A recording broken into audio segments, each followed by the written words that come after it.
Good morning, Toby Johnson. I'm Trisha, and it's First Thing First period on Friday, May 6th. That means it's time for First Things First on TJTV. I'm Emily.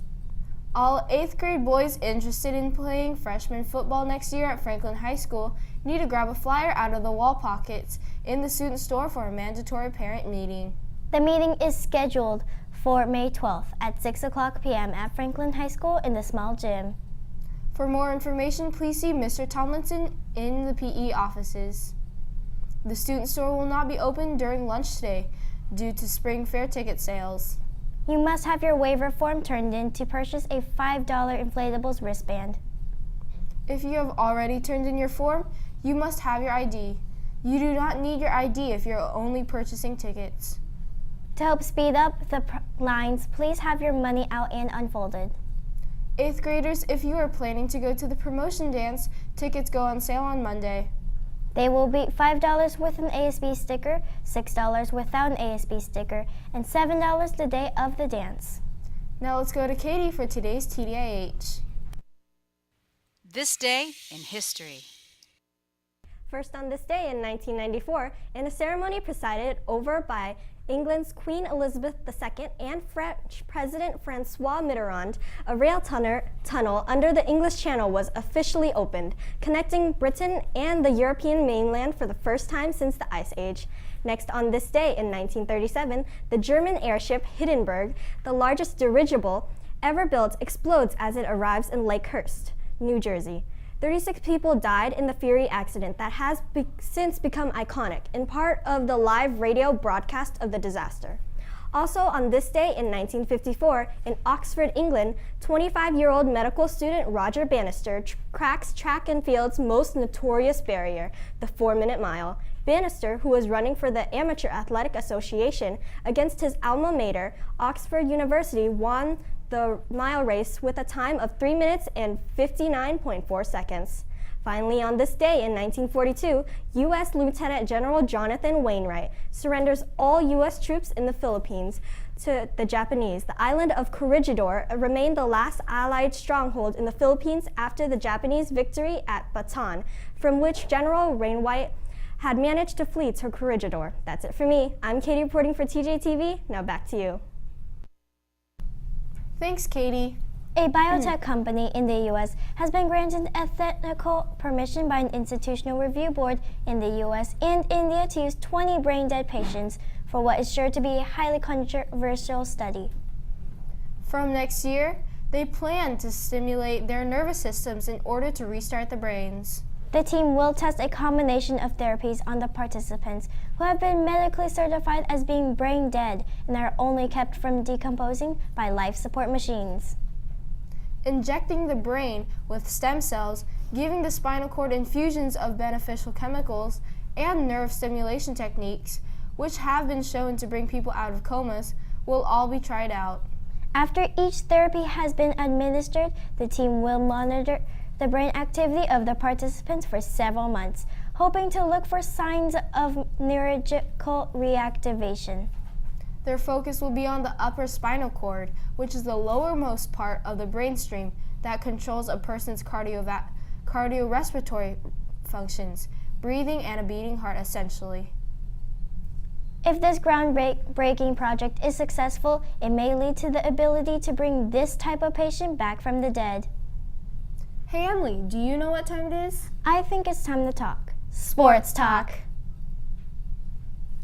Welcome to Sports Talk on this rainy Friday, but it's also our spring fair, so that should be fun. But anyways, Sports Talk starts right now.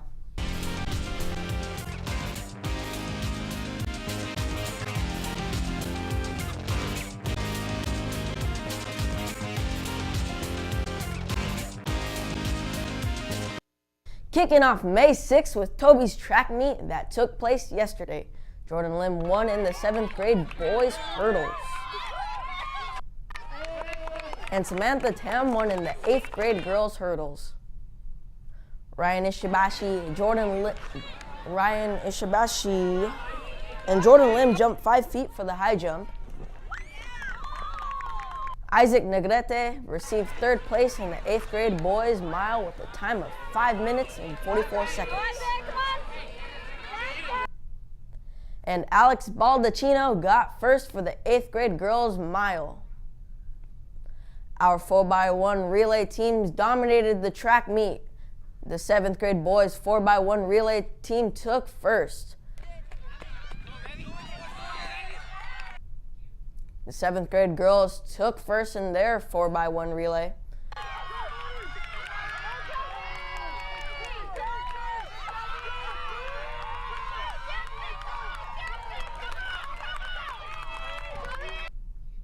The 8th grade girls took first in their 4x1 relay.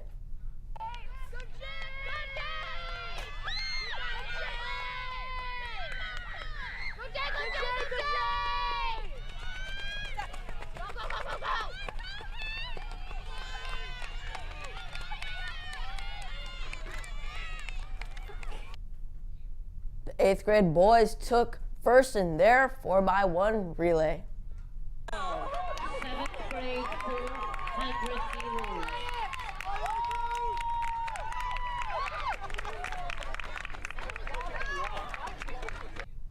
Congrats to all participants. In other news, sports news, a 14-year-old in Brazil scored a beautifully executed scorpion kick. Take a look at this crazy play.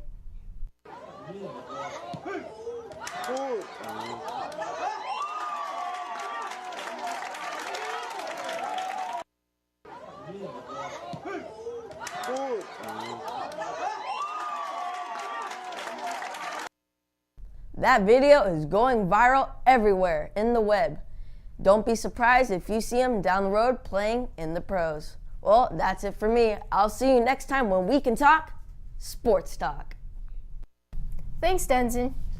If you're into music, then mark your calendars for this September for the City of Trees Festival this year. If you don't know what the City of Trees Festival is, it's in Sacramento, and it's an alternative music festival held in Gibson Ranch every year, similar to the Aftershock Festival in October.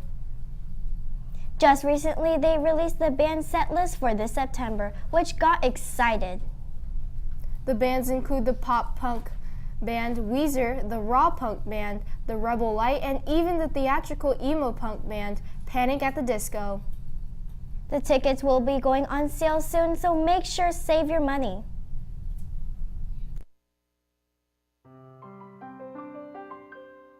Hi, I'm Trisha, and I have been a broadcaster for almost 2 years.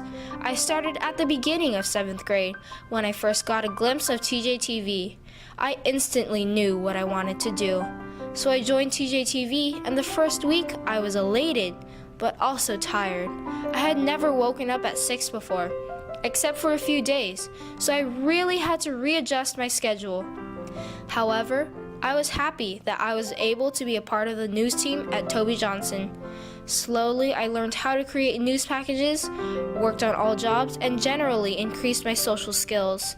In addition to all the technical skills I learned, being part of TJTV has taught me skills I normally wouldn't learn in regular classes.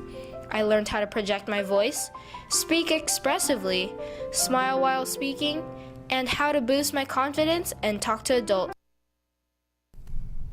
7th graders, if you are interested in being a part of TJTV next year, there's an application on the TJMS homepage.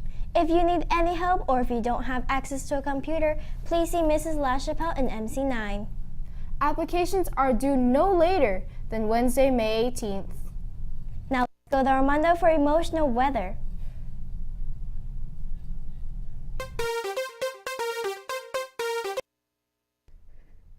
Armando here with today's emotional weather. Today's skies are crying their eyes out. We're going to have a high of 69 degrees and a low of 53 degrees. Today's weather just makes me so sad because it's raining. It makes me want to cry so much. Does anybody have a tissue? Thank you.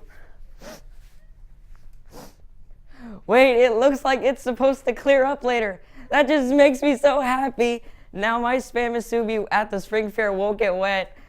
Yay! That's it for me. I'm Armando. Now back to you. Thanks, Armando. That's it for today's show. We hope you've enjoyed this episode of First Things First on TJTV. I'm Trisha, the Spring Fair is today. And I'm Emily. Don't forget to put your recycling bins outside your classroom.